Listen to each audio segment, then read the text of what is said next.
You're listening to Torah Tuesdays with the Bible as literature.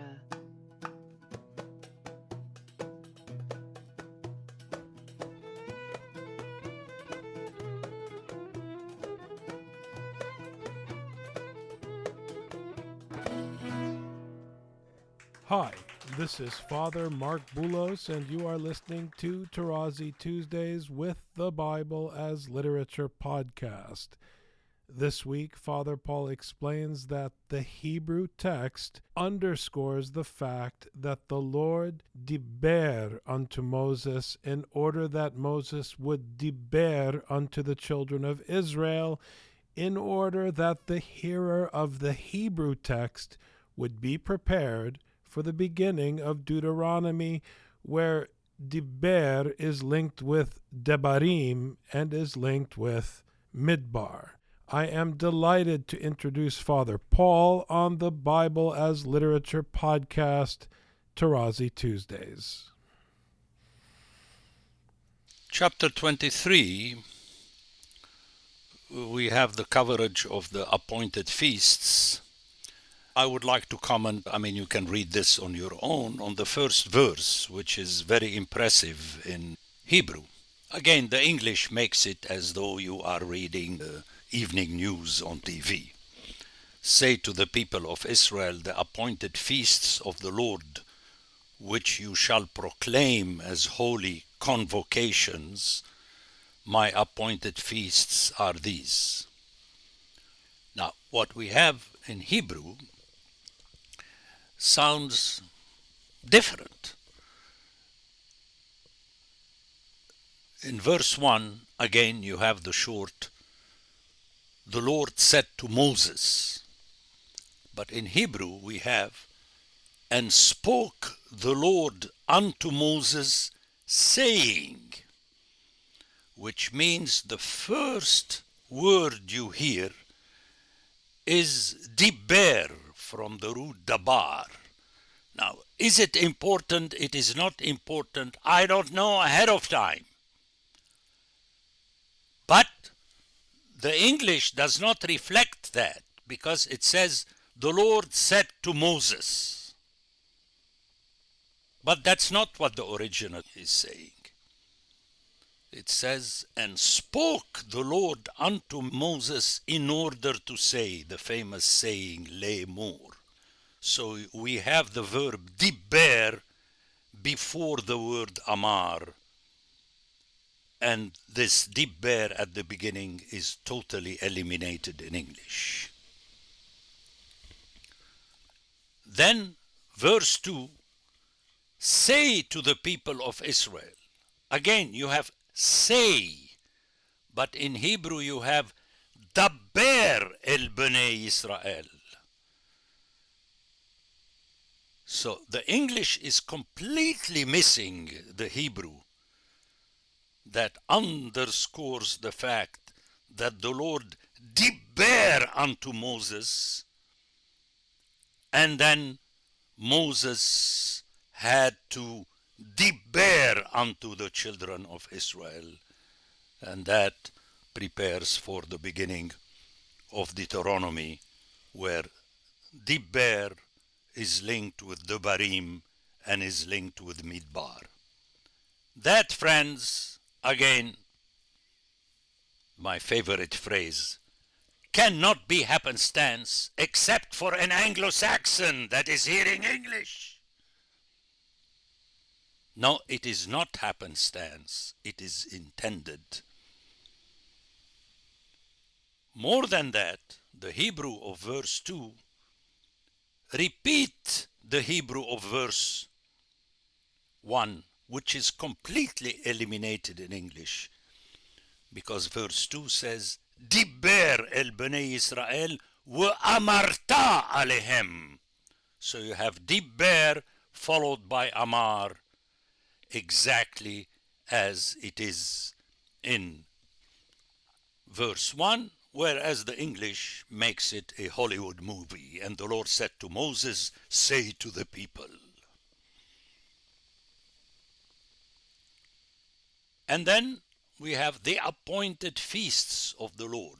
The Hebrew is mo'ad, And I explained to you that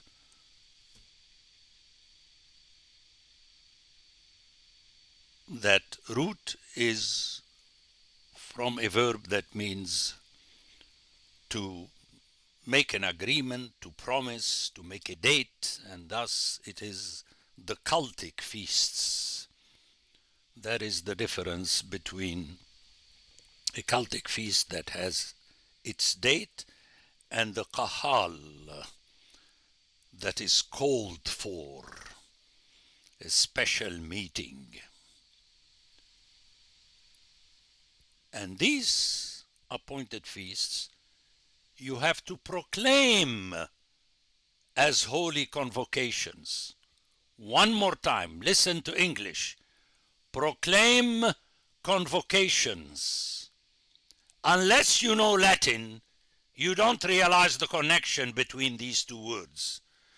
Because proclaim, you have to open your dictionary under P, and convoke, you have to open it under C, and obviously they have two different meanings.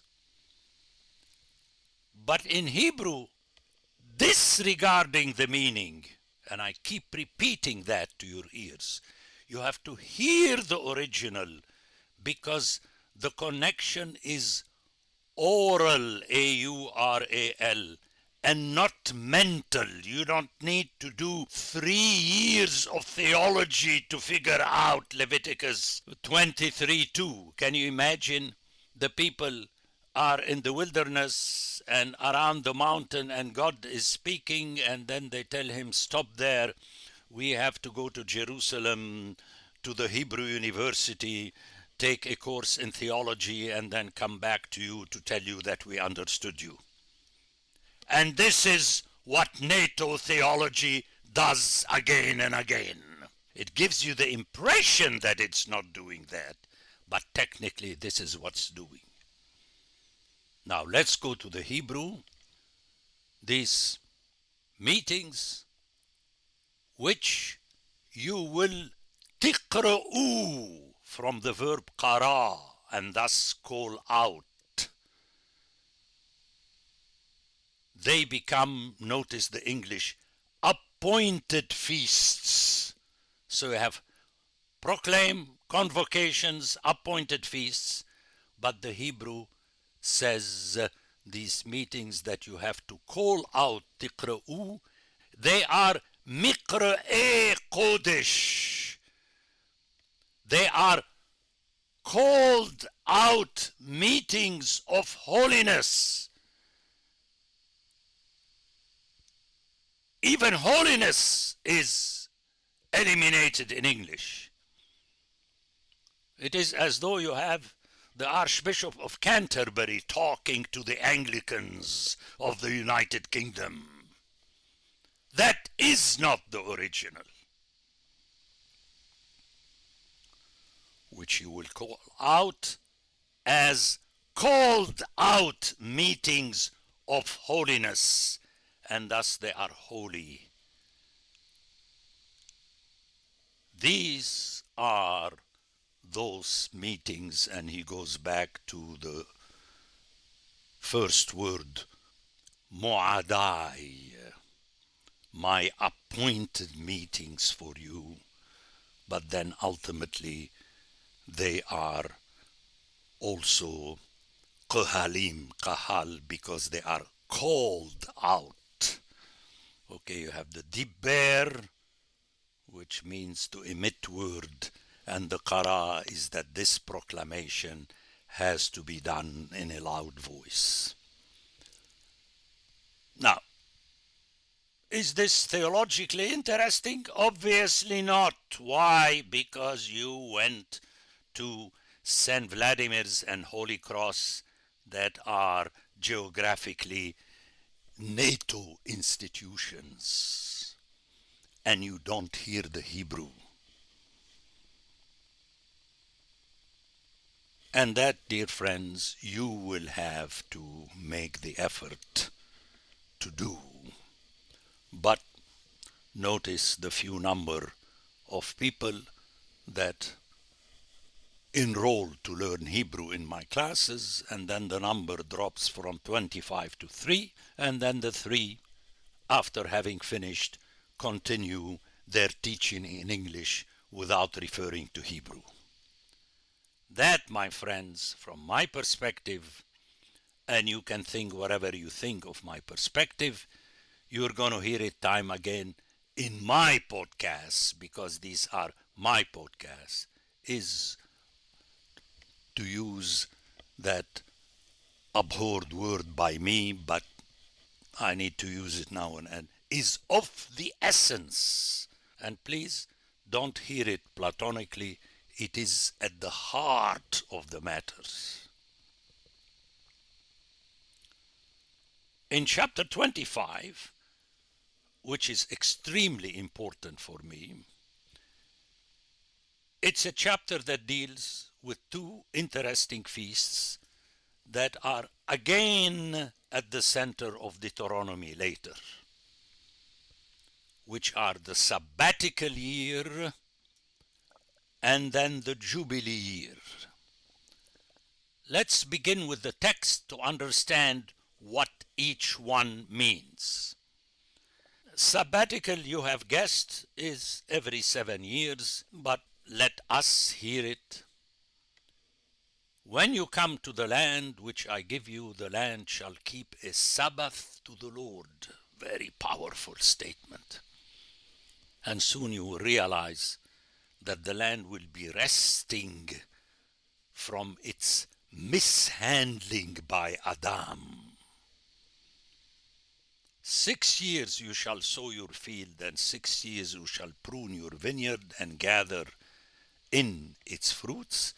But in the 7th year there shall be a Sabbath of solemn rest for the land, a Sabbath to the Lord. Notice, the Sabbath is the Sabbath for the land, not for the human being. It has the same function, but its addressee is different. You shall not sow your field or prune your vineyard. Interesting. You can do that every 6 years, but on the 7th year you may not do that. So where do you get your food from? It's a reminder to you that ultimately you get it from God, who earlier, when the people complained, he sent the manna from heaven, which is the bread from heaven, which parallels his Torah, his teaching. Meaning, it's the words of God that are food for you. In this sense, the yearly Sabbath corresponds to the weekly Sabbath, where you have to stop working, not in order to watch Sunday NFL games, as many of my parishioners did way back in Danbury, but for you to listen to the words of the Torah. Verse 5, what grows of itself in your harvest you shall not reap, and the grapes of your unrest vine you shall not gather. It shall be a year of solemn rest for the land, not for you. This already invites you to remember what was done earlier regarding the weekly Sabbath, where each day you are supposed to gather enough for yourself. Anything that was above that will rot, and anything which is less than that, God will fill it up. Powerful texts. And on Friday night you shall gather twice the amount, so that on Saturday you shall not go out to the field, but go to the gathering session to listen to the teaching of God. The Bible. Bible as Literature is a production of the Ephesus School Network.